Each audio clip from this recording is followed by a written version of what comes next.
Thank you so much, Sydney, and thank you for the opportunity to speak with everyone.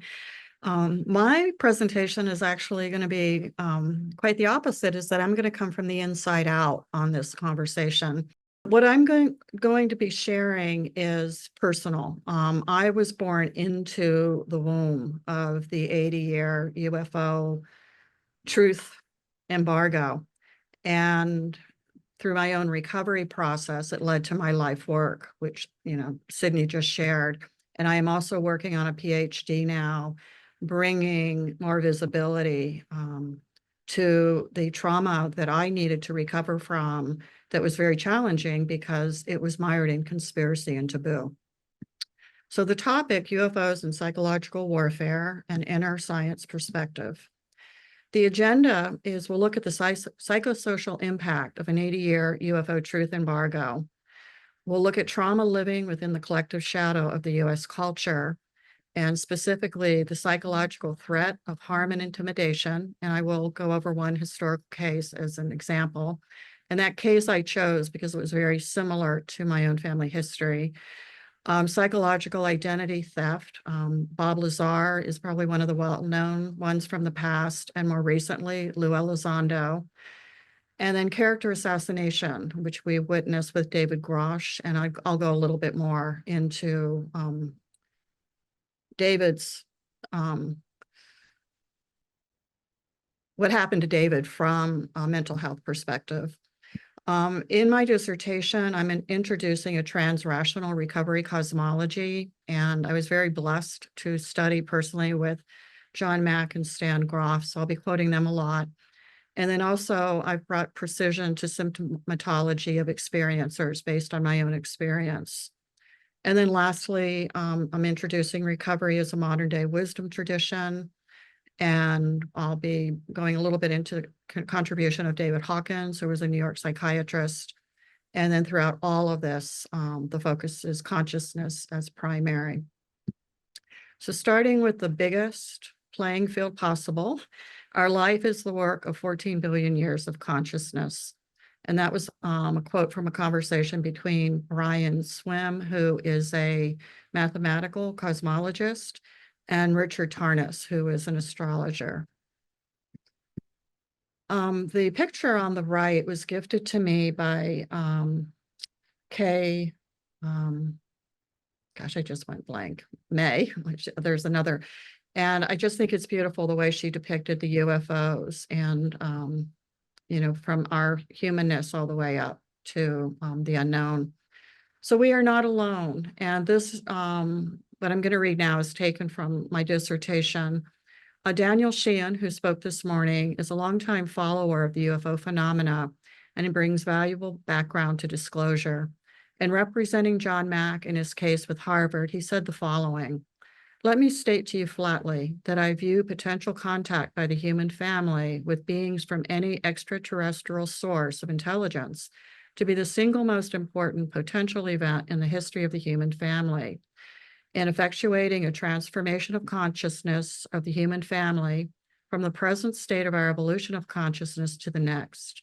Sheehan went on to compare Mack's revelations to those of Galileo and Darwin, hailing his challenge of the entire Newtonian, Cartesian, scientific, materialistic paradigm, upon which critics' very status and stature as professionals directly depends.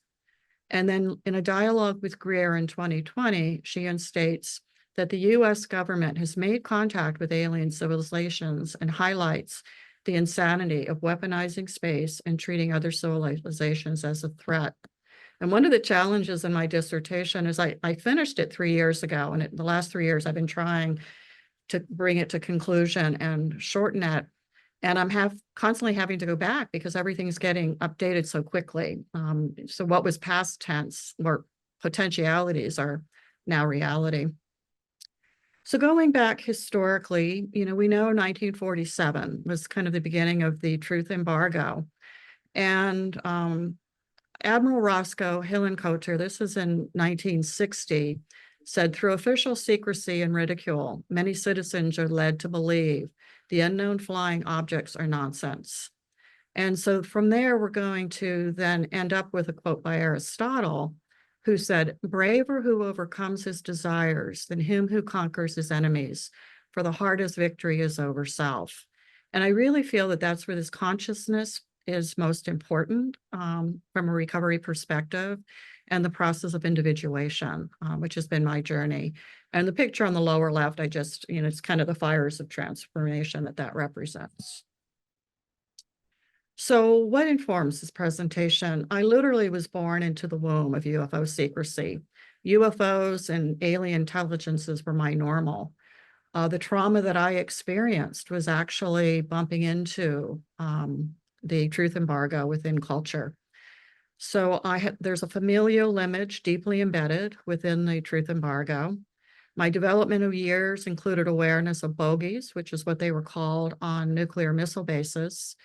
A personal recovery process from trauma, was mired in conspiracy and cultural taboo. So I had to get really creative in where I went and who I talked to find the recovery that I needed. And that's when I met people like John Mack and Stan Groff, not knowing Mack's background with the nuclear. And so that'll get into later, but it was fascinating, the synchronicities. Like it has been mentioned, I have 40 years as a therapist, so I won't go over that. And then for the last 6 years, I've been writing a dissertation that introduces a transrational recovery cosmology and recovery as a modern day wisdom tradition as a pathway for bringing my life work out of the therapy room and into the cultural narrative. And I'm very grateful for Dr. Garrison for the invitations that he's extended over the last few years in support of that, when he didn't even know that was one of my intentions. So the next few slides are going to be personal. And I always vacillate. This is a risk for me, but in putting this together and pulling up John Mack's quotes, I decided to be a little more disclosing. So this really is in loving memory of my father. And my question from my preteens and teenage years was one of what happened to my father and could it happen to me? And that really has informed my whole life trajectory and life work. So my father was a graduate of the U.S. Naval Academy class of 1956. After graduation, he went career Air Force after commissioning. He was a navigator B-52 bombers during the Cuban Missile Crisis, a nuclear launch missile commander at Malmstrom Air Force Base. He literally would have been the commander that Captain Salas woke up to tell him about the UFOs that deactivated the missiles. We left in December 1965, and that event happened February 1967. So again, it's all of this that's coming out is just validating of my own experience. But in my own recovery, I just had to rely on my own intuition and deeper knowing until the truth came out slowly. During my research, this really surprised me, but I learned that my father was also a special agent with the U.S. Air Force Office of Special Investigations. And his first and last duty station was at NSA. And this is what gets into the family mystery, because we were told he went to Vietnam, which never happened. So that's the whole part of the mystery. But anyway, he had a master's degree in aeronautical engineering from Wright-Patterson Air Force Base. And he died at the age of 37 in 1969. And he was a statistic of veteran suicide.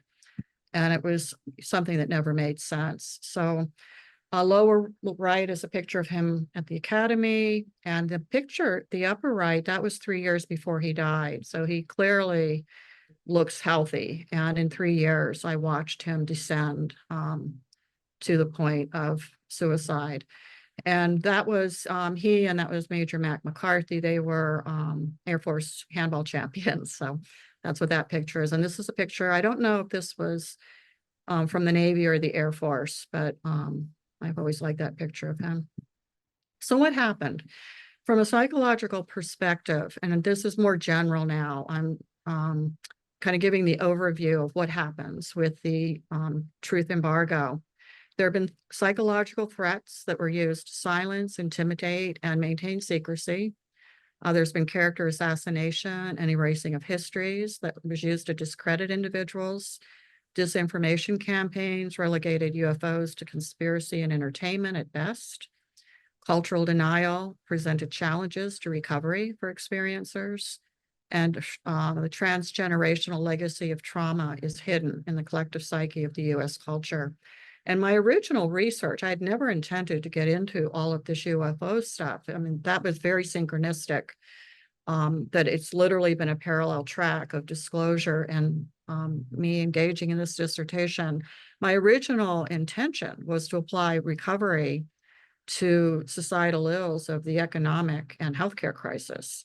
So it changed quite significantly with the disclosure movement. So what we're looking at is reality denied and how do we recover denied reality? Who has been impacted? And the short answer is everyone. But those sworn to secrecy by security clearances, they were silenced by intimidation and threats, which I just mentioned, to not only themselves, their livelihood, but their families. And again, I've experienced that personally. Commercial and military pilots, they have a fear of losing their livelihoods and or their pensions. Experiencers fear being perceived as crazy or subjected to ridicule. Academics, scientists, and researchers, there's been a loss of creative expression as they've been marginalized or compromised. Investigative journalists have had stories rejected or greatly edited. Some have lost their lives. And then the general public have been subject to disinformation, distraction, and denial of the truth.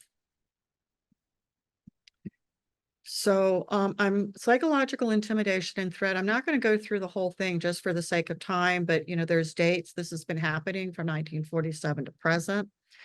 Paul Benowitz, I will go into detail about him because there's such similarities with my family history. Edward Snowden, we became civilian as a family, the county I grew up in. He hails from that community. Let's see, Lou Elizondo, just put the book out, and then David Grush, I'll go into a little bit more. The main things here are the character assassination and lying to the American people and integrity being compromised. Frank Olson, that's another, his son, Eric Olson, is a Maryland psychologist who graduated from Harvard. And I literally was in my dissertation studies in Chartres, France. And when I told what my research was about, a colleague turned me on to this story, and I was blown away of the parallels with my family also. So given enough time, the truth does come out. So Paul Benowitz, this is 1950s, 1960s, and it's a really good example of nuclear and psychological warfare, UFOs, and mental illness. He was a civilian scientist and contractor with NASA, the Navy, and the Air Force, and he held a master's degree in physics.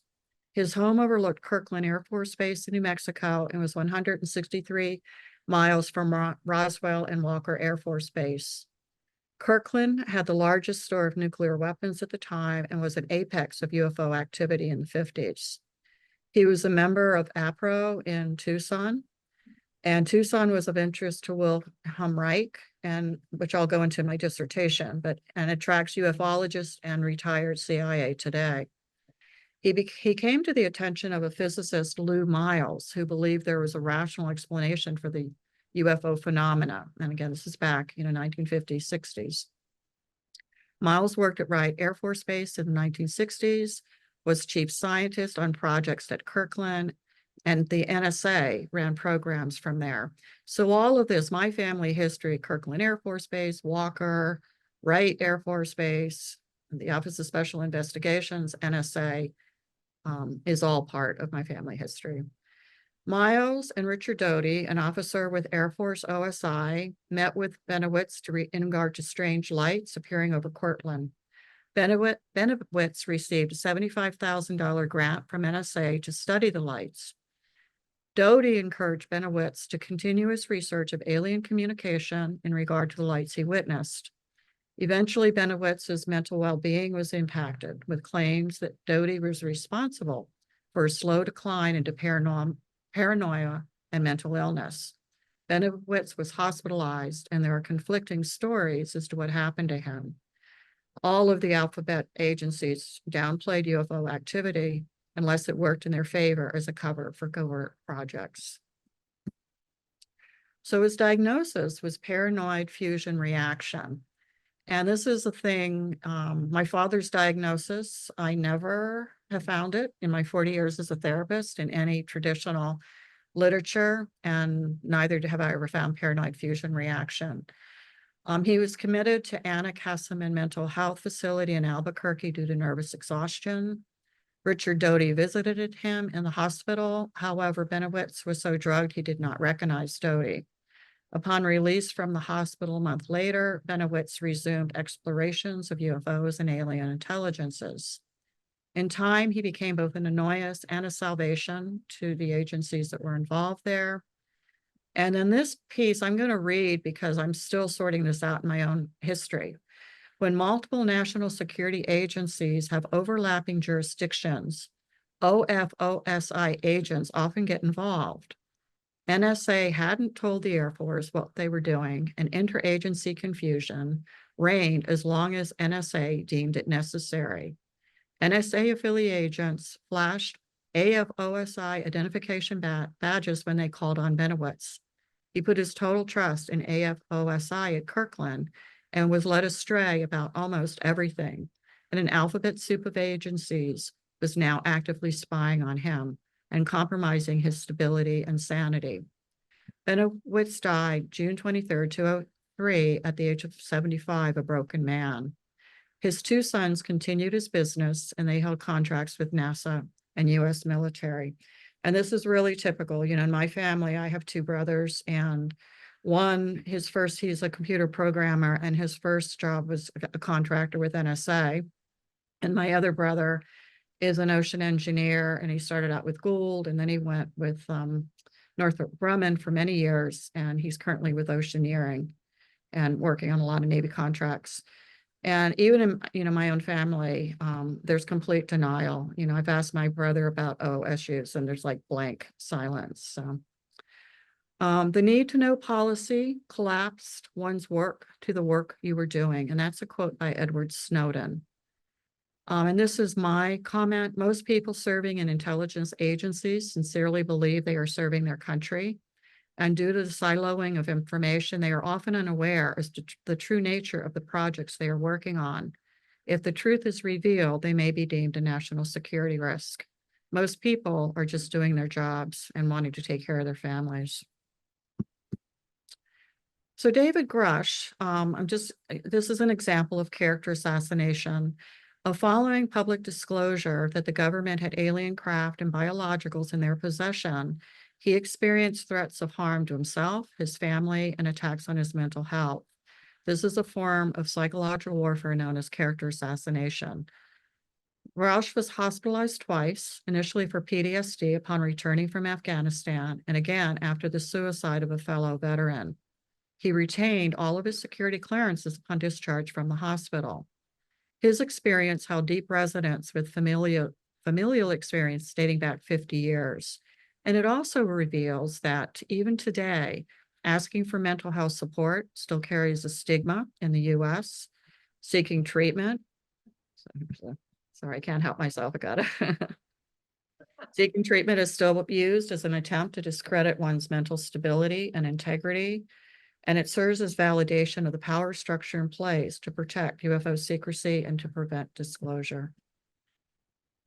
This is a quote from David. Like many veterans, I struggled after returning home from Afghanistan.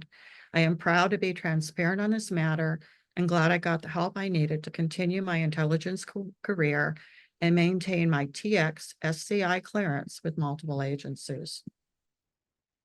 Lou Elizondo, I won't go into that because he wrote the book and everything. And Danny Sheehan, who spoke this morning, is representing him. So that's basically all that was saying. So my life work it's recovery informed life work. It's based on my own recovery from trauma denied within culture.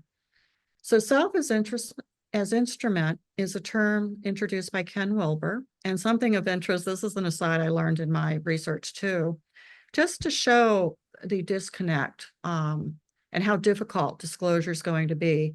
Ken Wilber's family, I've learned through an experiencer group that I participated in, was at Malmstrom Air Force Base the same time as my family.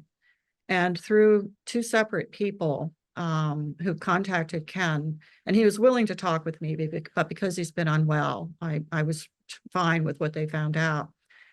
He has no recollection of UFOs, or what we call bogies, at Malmstrom.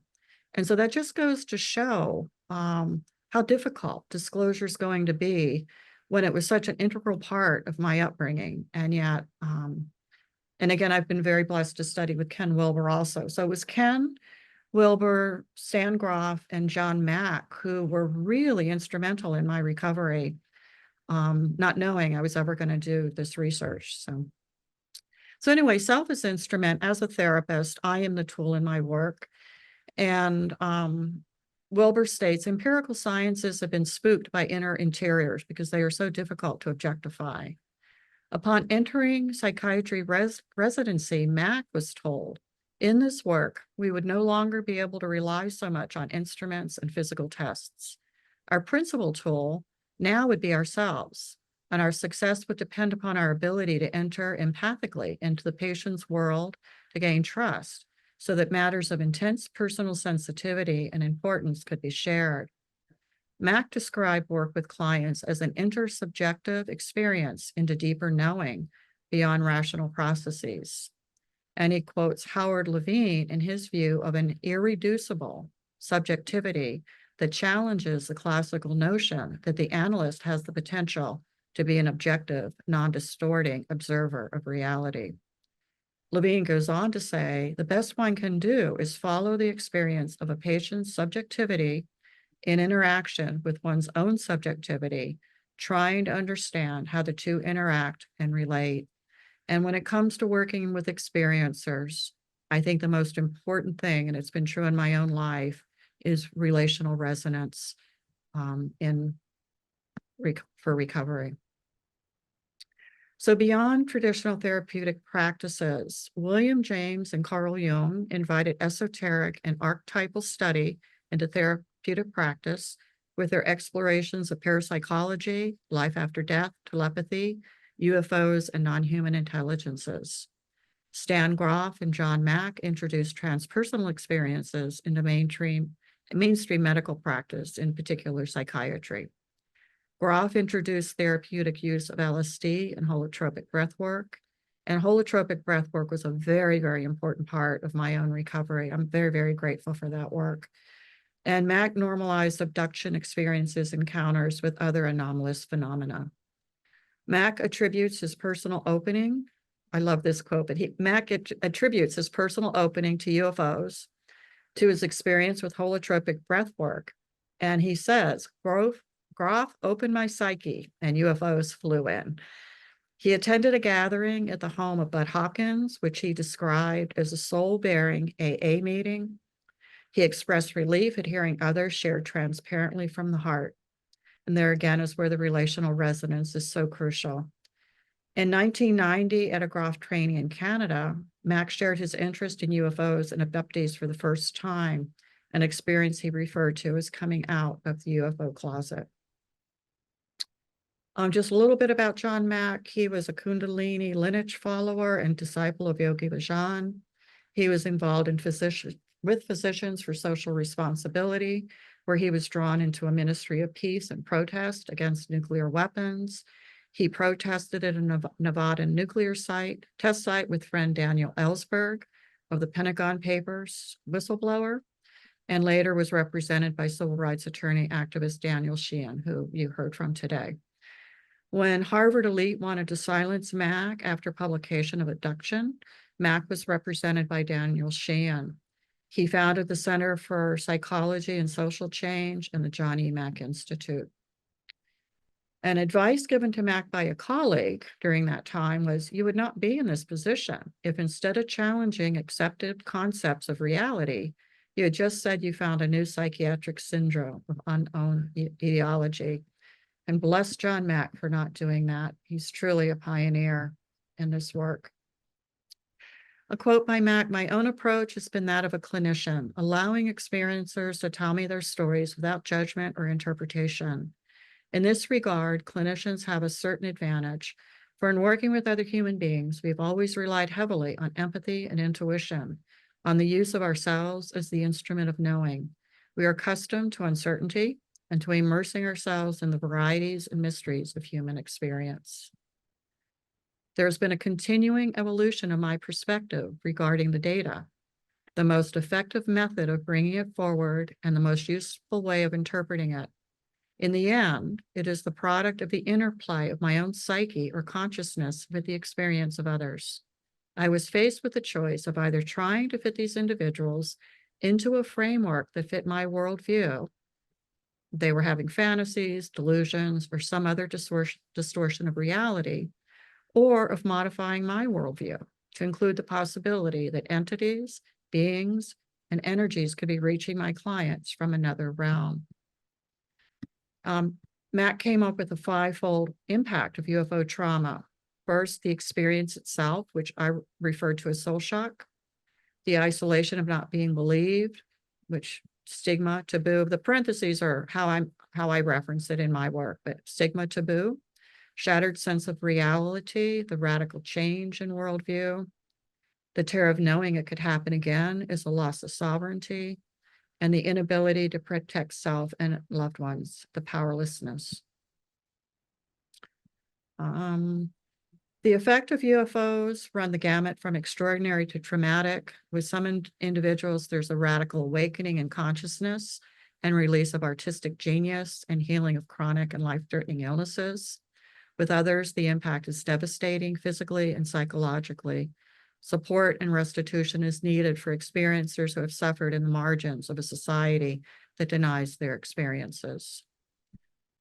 And then I am increasingly convinced that the subtle and delusive nature of the phenomena is such that its secrets will be denied by those using a purely empirical approach, who try to keep observer and observed, subject and object separate. I am concerned that if too much attention is brought to studying the physical manifestations alone, the potentially profound significance may not be realized. In addition to hypothesis building, experimentation, and replications, penetrating a multidimensional universe or multiverse seems to require the full range of power that humanity's consciousness may possess, including intuition, contemplation, or what one experiencer called the heart's mind.